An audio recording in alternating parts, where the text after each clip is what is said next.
I'm going to start off this review with a confession. I've never been a fan or had any interest in the Dragon Ball franchise before. I've never played any of the games, nor have I seen the anime, but with the announcement of FighterZ at last year's E3, I got really excited.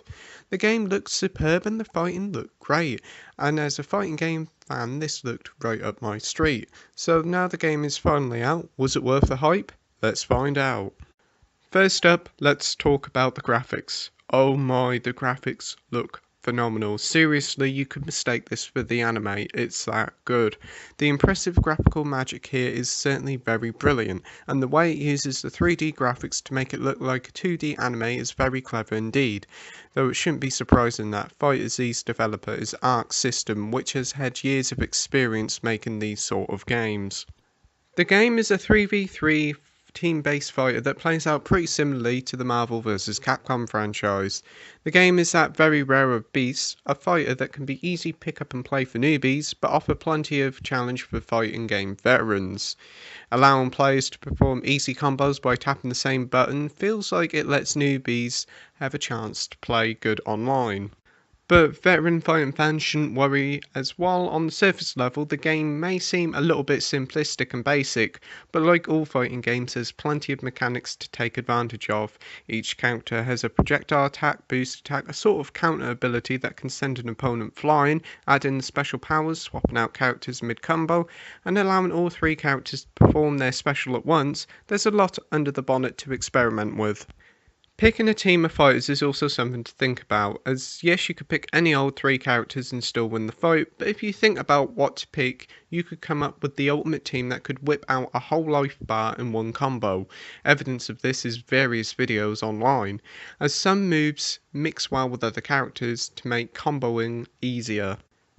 The roster of characters does feel a little bit small because at first there's only 21 characters and you have to unlock the final 3 through gameplay. 24 is a decent number of characters. It would have been nice if there was a few more characters to round up the roster to 30, but the characters on offer are all well animated and likeable, so you'll soon find your favourite. Content in fighting games have been a rather sore point recently, with Tekken 7, the launch version of Street Fighter 5, and more recently Dissidia Final Fantasy NT, all lacking in single player modes. Thankfully, FighterZ is not one of these games. Actually, it's one of the most content packed fighting games of this generation. So what is actually here? Well, you've got story mode for starters, which follows Goku and friends as they try to stop a new threat from Ryzen.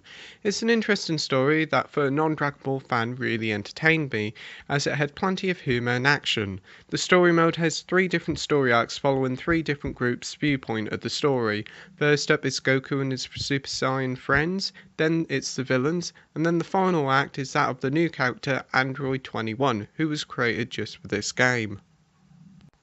Going through the story mode sees you moving around various different maps, fighting enemies, clones of games, heroes, watching cutscenes and defeating bosses. The story has plenty of gameplay to it, as you can recruit characters to your team, level up your characters to do more damage and also add buffs to your team. Each arc of the story is fairly lengthy, lasting around 6 hours per arc, so you're talking around 15 to 20 hours worth of gameplay, which is very generous indeed. Add in bonus cutscenes and scenarios to unlock, there's plenty of content here. My only real gripe with the story mode is that you'll be fighting loads and loads of identical clones of characters that can feel a bit repetitive. Thankfully you can skip a majority of these battles and focus on the main fights if you wish. Elsewhere we have an arcade mode, which is the perfect place to test your skills. The arcade has 3 different paths to take in both normal and hard difficulties. A nice inclusion of the arcade is if you do particularly well in a match, the next opponent will be much harder, but if you do less well in a match, the next opponent will be more forgiving. Arcade mode is incredibly fun and certainly has high replayability. Next up, the game has a pretty extensive tutorial mode that helps you learn the basics of the game. There's also some fun combo challenges to try and master for your favourite characters. Multiplayer is also here, and just like the single player portion of the game, multiplayer is content packed. The game features your typical versus mode, which is playable with a friend or CPU, and you can also set up your own tournaments for up to 16 players, which is another nice touch. If you just want a straightforward fight online, they are available here in both ranked and casual, and for the most part the matchmaking is great and most matches play out rather smoothly. Whenever you boot up the game, you're put into an online lobby full of so many players, and you enter this hub full of players wandering about, and for the most part the netcode is fine. But I have had instances where I've gone to play an arcade match or done some training and gone back to the hub only to be kicked out and have to enter another lobby. It's kind of annoying and it does break the immersion a bit, and that is probably my only real fault with the game. Anyway, it's conclusion time now, and Dragon Ball FighterZ is a sublime fighter that looks absolutely gorgeous and plays like a dream. Featuring plenty of content for both online and offline play, there's always something new to play in FighterZ, and while the odd server issue is a pain, the game is still one of the PS4's best fighters out there, and a game that I'm going to be coming back to time after time again. Dragon Ball FighterZ gets a 9 out of 10 with the title of brilliant. Thank you for watching my review, like, rate and subscribe, and until next time, happy gaming. Bye!